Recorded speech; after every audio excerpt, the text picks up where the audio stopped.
গরিবদেরকে ইফতারি খাওয়ানো, গরিবদের অভাবানোর যারা ওদের কাছে খাওয়া দাওয়া পৌঁছে দেওয়া। ফিতরা তো একটা হল কি গরিবদের সহানুভূতি করার বাস্তব রূপ। আজ আমরা ফিতরাকে যা করছি, ছিল ফরজ বানালাম ওয়াজিব, ছিল একসা করলাম আদাসা, ছিল খাদ্য করলাম টাকা, টাকা পকেট থেকে পকেটে যায়।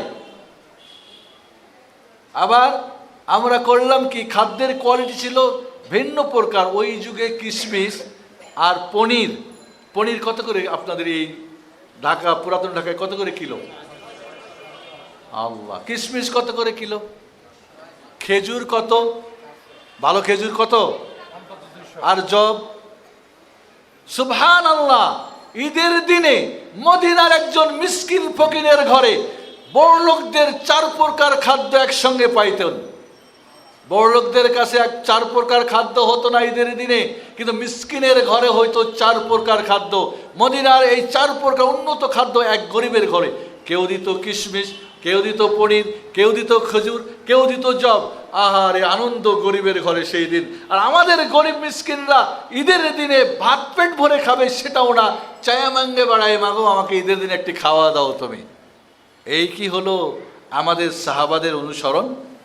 সাহাবা ইকরাম রাদিয়াল্লাহু তাআলা আনহু ফিতরা মাথায় করে দিয়ে আসতো, আমরা গরিবরে লাইন ধরিয়া তারপরে পিষ্ট করিয়া মারিয়া তারপরে পাঠাই দিই কবরে।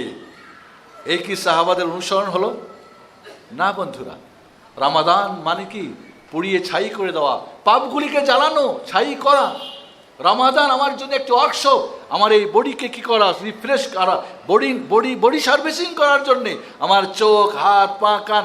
সাহাবায়ে রমজান মাসে এই রমজানকে একটা ওয়ার্কশপের মতো মনে করে বডি সার্ভিসিং করাতো, যেমন আমরা গাড়ি সার্ভিসিং করি।